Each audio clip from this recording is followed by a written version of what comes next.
माननीय राष्ट्रपति जी, आपसे करबद्ध अनुरोध है कि आप अपने ज्ञानवर्धक शब्दों से हम सभी का मार्ग प्रशस्त करें।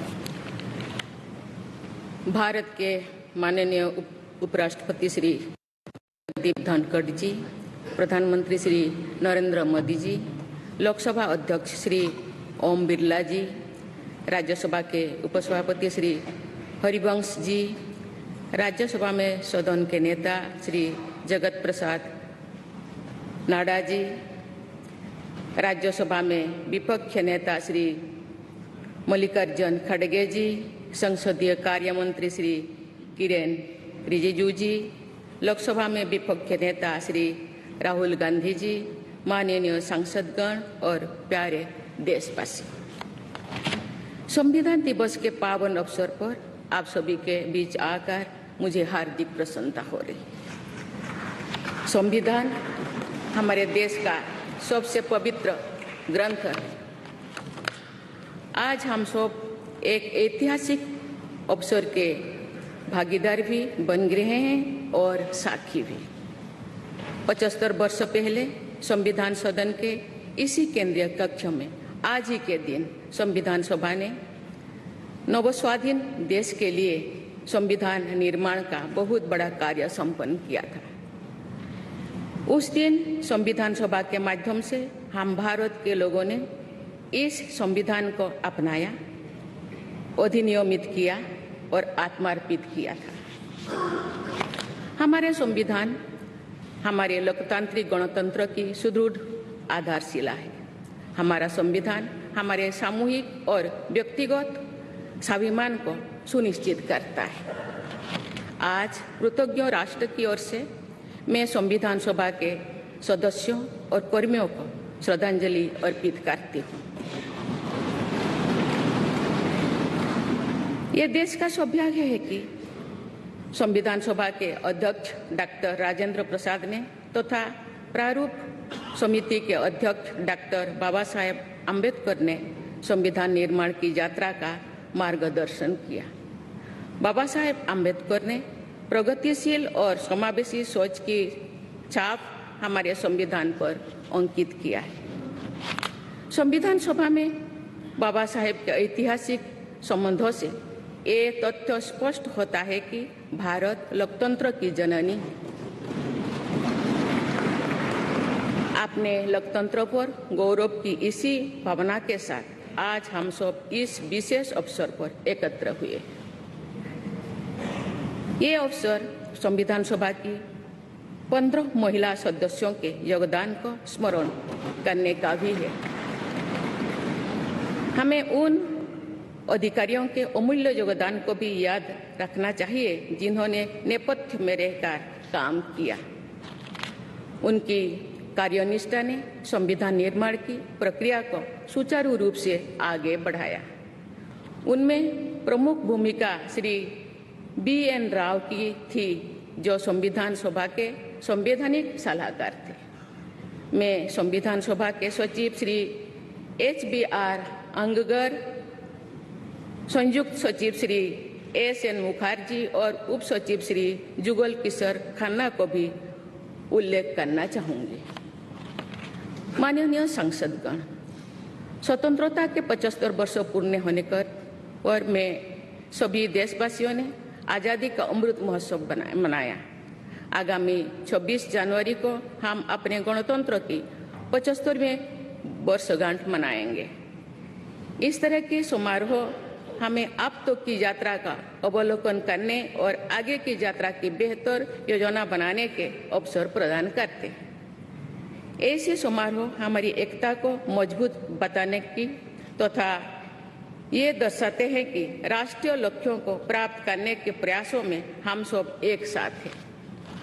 हमारे स्वाधीनता संग्राम के दौरान अनेक महान विभूतियों ने हमारे राष्ट्रीय आदर्शों को रेखांकित किया था। हमारी संविधान सभा में हमारे देश की विविधता को अभिव्यक्ति मिली थी। संविधान सभा में सभी प्रांतों और क्षेत्र के प्रतिनिधियों की उपस्थिति से अखिल भारतीय चेतना को शोर मिला था। संविधान सभा के वाद विवाद तथा सदस्यों के संबोधनों में हमें संविधान निर्माण की प्रक्रिया के साथ साथ अपने देश के बारे में गहरी जानकारी प्राप्त होती है। आज जिन पुस्तकों का विमोचन किया गया तथा जो शॉर्ट फिल्म्स दिखाए गए, उनमें लोगों को हमारे संविधान निर्माण के गौरवशाली इतिहास का परिचय प्राप्त होगा। एक अर्थ में भारत का संविधान कुछ महानतम मेधावी लोगों द्वारा लगभग 3 वर्षों के विचार विमर्श का परिणाम था, लेकिन सही अर्थ में ये हमारे लंबे स्वाधीनता संग्राम का परिणाम था। उस अतुलनीय राष्ट्रीय आंदोलन के आदर्शों को संविधान में अत्यंत महत्वपूर्ण स्थान दिया गया।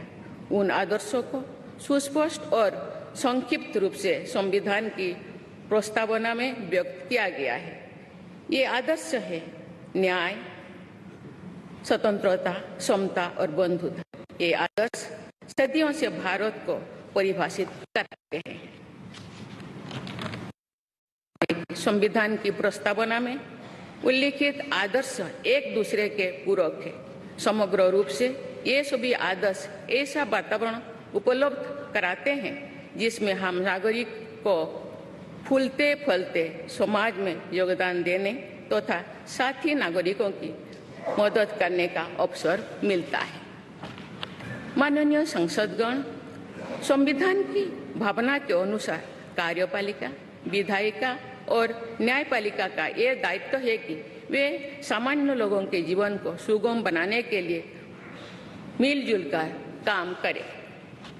संसद द्वारा पारित किए गए अनेक अधिनियमों से जन आकांक्षाओं को अभिव्यक्ति मिली है। देश के आर्थिक एकीकरण के लिए स्वतंत्रता के बाद का सबसे बड़ा टैक्स सुधार गुड्स एंड सर्विसेज टैक्स को के रूप में किया गया है। वर्ष 2018 में राष्ट्रीय पिछड़ा वर्ग आयोग को संवैधानिक दर्जा प्रदान किया गया है। वुमेन लेड डेवलपमेंट की सोच को यथार्थ रूप देना सामाजिक न्याय के संवैधानिक आदर्शों को प्राप्त करने के लिए अनिवार्य है। नारी शक्ति बंधन अधिनियम द्वारा हमारे लोकतंत्र में महिला सशक्तिकरण के एक नए युग की शुरुआत की गई है। दंड के स्थान पर न्याय तथा अपराध के स्थान पर सुरक्षा की भावना पर आधारित भारतीय न्याय संहिता, भारतीय नागरिक सुरक्षा संहिता और भारतीय साक्ष्य अधिनियम को पारित करके सांसदों ने आधुनिक सोच को अपनाने का प्रभावशाली परिचय दिया है। ऐसे अनेक अधिनियमों को पारित करने के लिए मैं सभी सांसदों की सराहना करती हूँ। पिछले कुछ वर्षों के दौरान सरकार ने समाज के सभी वर्गों, विशेषकर कमजोर वर्गों के लोगों के विकास के लिए अनेक कदम उठाए हैं। ऐसे निर्णयों से लोगों का जीवन बेहतर हुआ है तथा उन्हें प्रगति के नए अवसर मिल रहे हैं। गरीब लोगों का अपना पक्का घर मिल रहा है, बिजली, पानी, सड़क की सुविधा मिल रही है, खाद्य सुरक्षा और चिकित्सा सेवाएं मिल रही है। देश में बड़े पैमाने पर विश्व स्तर का इंफ्रास्ट्रक्चर बनाया जा रहा है। समग्र और समावेशी विकास के ऐसे अनेक प्रयास हमारे संवैधानिक आदर्शों को आगे बढ़ाते हैं। इस प्रयासों के लिए मैं सरकार की सराहना करती हूँ। उच्चतम न्यायालय के प्रयासों से देश की न्यायपालिका हमारे न्याय प्रणाली को और अधिक प्रभावी बनाने के लिए अनेक प्रयास कर रही है। न्यायपालिका विचाराधीन कैदियों को और जेल सुधार के विषयों पर भी कार्यरत है। हमारे देश में मूलभूत अधिकारों का दायरा समय के साथ विस्तृत होता रहा है। अपेक्षाकृत कम साधन संपन्न लोगों को कानूनी सहायता प्रदान करने के संवैधानिक निर्देश प्रति जागरूकता और सक्रियता बढ़ रही है। माननीय सांसदगण, कार्यपालिका, विधायिका और न्यायपालिका के साथ साथ सभी देशवासियों की सक्रिय भागीदारी से हमारे संवैधानिक आदर्शों को शक्ति मिलती है। हमारे संविधान